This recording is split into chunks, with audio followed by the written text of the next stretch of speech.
प्रवीण भाऊ दरेकर सध्या आमच्या सोबत आहे. भाऊ, ईव्हीएम सोबत जे पाडू मशीन वापरण्यात येणार आहे त्याच्या विरोध सध्या ठाकरे बंधूने केले आहेत. त्यांनी शंका व्यक्त केल्या आहेत. काय सांगा? मला ठाकरे बंधूंची कीव येते. कुठल्या शब्दात त्यांच्या राजकीय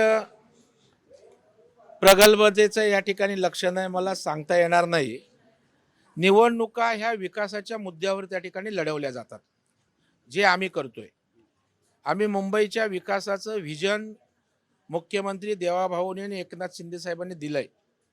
त्याने विरोधी पक्ष म्हणून आमच्यावर टीका करावी ना. आम्ही कुठे कमी पडलो, आम्ही काय केलं नाही सांगावं. पण यांच्याकडे कुठल्याही प्रकारचा आता पर्याय राहिलेला नाही. मुंबईकरांनी पूर्णपणे ठरवलंय महायुतीला जनाधार द्यायचा. विधानसभेला ज्या ताकदीनं मुंबईकरांनी मतदान केलं त्यापेक्षा दुपटीनं मतदान यावेळेला होणार आहे. याचं कारण मुंबईकरांना माहीत आहे, मुंबई बदलते. आज मेट्रो रेल, मोनो रेल, त्या ठिकाणी भुयारी मार्ग, त्या ठिकाणी अटल सेतू, कोस्टल रोड आमच्या वर्सोवापासून गोराईपर्यंत येणार आहे. बोरिवलीला आमचा टनेल ठाण्याला निघणार आहे. बदलते मुंबई. बरं, केंद्रात आमचं सरकार, राज्यात आमचं सरकार, मुंबईत आमचं सरकार येणार. मुंबईला विकास कोण करू शकतो? त्याच्यामुळे आता भावनिक वातावरण करायचं, मराठी माणसांचं बोलायचं. अरे काय करताय मराठी माणसांसाठी? देवेंद्रजी मराठी माणसांना घरं देत आहेत, SRAची भाडी देत आहेत. मुंबईतला बाहेर गेलेला मराठी माणूस कुणी पाठवला? तुम्ही काय केलं? बाळासाहेबांचा विचार घाण ठेवलात तुम्ही त्या ठिकाणी काँग्रेसच्या पायाशी, आणि मराठी माणसांच्या गोष्टी करतायत. मराठी माणसाला अभिजात भाषेचा दर्जा माननीय पंतप्रधान नरेंद्र मोदी साहेबांनी दिला. देवाभाऊंनी पाठिंबा त्याचा पाठपुरावा केला. घरं आम्ही देतोय. मुंबईतला एकही मराठी माणूस बाहेर जाणार नाही हे एकनाथ शिंदे साहेबांनी देवाभाऊंनी सांगितलं. आता तुमच्यावर लोकांचा विश्वास राहिलेला नाही आणि तुम्ही नका मराठी माणसांची चिंता करू. फडणवीस मराठी आहेत, एकनाथ शिंदे मराठी आहेत, आशिष शेलार मराठी आहेत, अमित साटम मराठी आहे, मी मराठी आहे, बाळकृष्ण ब्रीज मराठी आहेत. एका पाकिस्तानातनं आलेले आमचे कार्यकर्ते आहेत का? त्यामुळे मराठी माणसांचा सन्मान हा आम्हीच करणार आहोत.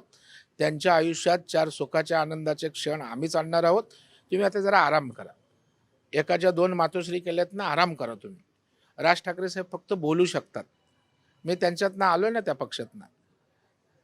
विचाराला कृतीची जोड लागते. दुर्दैवाने ती नाही आहे. ते मोठे नेते आहेत, परंतु मुंबईकरांनी ठरवलंय महायुतीच्या हातामध्ये महापालिका द्यायची आणि मुंबईचा चेहरामोहरा बदलायचा. हे मुंबईकरांनी तय केलंय. त्याच्यामुळे EVM मशीन, पाडू, आमक तमक, टीका टोमणे ह्याच्यातच ते खुश राहतात. एक है तो सेफ आहे भाजपचा नारा होता. आता ठाकरे बंधू, ठाकरे शिवसेनेने हाती घेतले. त्यांनी सांगितलं की एक है तो सेफ आहे, ठाकरे बंधू वेस्ट आहे. मला वाटतं ठाकरे बंधूंसाठी सेफ आहे, परंतु राजकारणामध्ये वेळेला खूप महत्त्व असतं. ज्याला टाइम साधता आला त्या ठिकाणी उद्धवजी ठाकरेंनी जेव्हा राज ठाकरे साहेबांना सोबत घ्यायला पाहिजे होतं, वेगळं चित्र असतं. आता त्या ठिकाणी पुलाखालून खूप पाणी गेलंय, और बोन से गई वो हौद से नहीं आती है. तर मला वाटतं आता उपयोग नाही आहे. दोघे एकत्र काय आले, अख्खं कुटुंब एकत्र काय आलं. मुंबईकरांचा देवाभाऊंवर विश्वास आहे. शिंदे साहेबांच्या हिंदुत्वाच्या आणि मराठीच्या भूमिकेवर मुंबईकरांचा विश्वास आहे. त्यामुळे लोक आम्हाला पाठबळ देतील, आम्हाला प्रचंड मतांनी महापालिका आमच्या ताब्यात देतील. संजय राऊत यांनी आरोप केले आहेत की पैसे वाटप शिवाय शिंदे सेना आणि भाजप जिंकू शकत नाही. आरोप करण्यापलीकडे त्यांच्या हातात काय?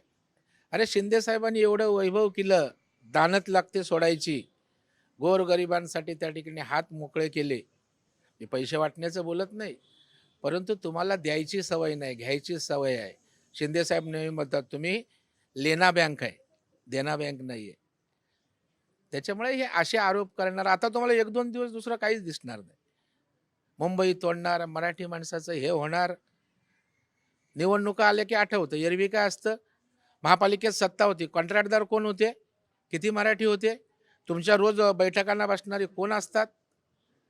लोणच्यासारखा मराठी माणसाचा वापर नका करू. वन विभाग क्षेत्रात राहणाऱ्या जे लोक आहेत राहणाऱ्या, त्यांच्यासाठी एक महत्त्वाचा निर्णय तुम्ही घेतला आहे. कशा प्रकारचा निर्णय? मी या ठिकाणी वन जमिनीवरच्या लोकांचं नेतृत्व करतो. आमचा केतकीपाडा असेल, कोकणीपाडा असेल, धारखाडी असेल, कांदिवलीचं जानोपाडा असेल, वैभवनगर असेल, पांडे कंपाऊंड असेल, भीमनगर असेल, रामगड असेल, लहूगड असेल, हा सगळा जो पट्टा आहे तो वन जमिनीवर येतो. आणि मी आपल्या माध्यमातून TV9च्या माध्यमातून सगळ्यांना सांगतोय, आशिष शेलार यांनी निर्णय केलेला आहे मुख्यमंत्र्यांच्या संमतीनं, वनमंत्र्यांनी निर्णय केलेला आहे. आम्ही वन जमिनीवरच्या रहिवाशांचं पुनर्वसन त्याच ठिकाणी करणार, हा आमचा शब्द आहे. आणि म्हणून लोकांच्या आशा वाढल्यात. म्हणजे एक वन जमिनीवरची लोक 100% कमळ आहे तिथे कमळाला, धनुष्यबाण आहे तिथे धनुष्यबाणालाच मतदान करतील आणि वन जमिनीचा प्रश्न आम्ही सोडू. एक नवीन निर्णय घेतलेत वन विभाग क्षेत्रात राहणाऱ्या लोकांसाठी, कशा प्रकारचा निर्णय आहे, तुम्ही कसं बघतात? अनेक वर्ष ह्या केतकीपाडा विभागात हे जुने रहिवासी गेली 60-60 वर्ष आणि केंद्र सरकार आणि राज्य सरकार यांच्या माध्यमातून अनेक दिवस आमच्या स्थानिक लोकांची मागणी होती की त्या ठिकाणी स्थानिक लोकांना तिथेच त्यांचं पुनर्वसन करावं.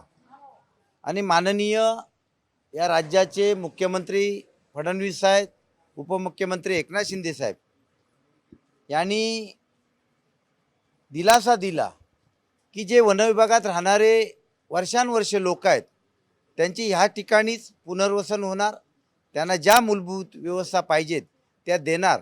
आणि मी धन्यवाद देतो या महाराष्ट्र सरकारला. आणि एक आशादायक असा निर्णय त्यांनी घेतलेला आहे. आणि भविष्यामध्ये जे महाराष्ट्र सरकारमधले दोन्ही एकनाथ शिंदे साहेब किंवा देवेंद्र फडणवीस जे बोलतात ते करतात. आणि माझी पण अनेक वर्ष मी या ठिकाणी नगरसेवक म्हणून 8.5 वर्ष ह्या स्थानिक लोकांचं मी नेतृत्व करतो. आणि मी सुद्धा खुश आहे, जनतासुद्धा खुश आहे.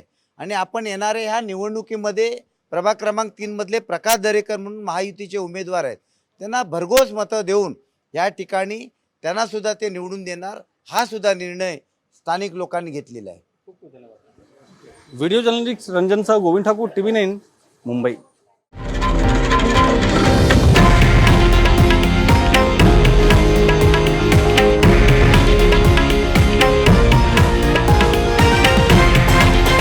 हे आहे देशातील नंबर 1 न्यूज नेटवर्क आणि आपण पाहत आहात TV9 मराठी, एकमेव.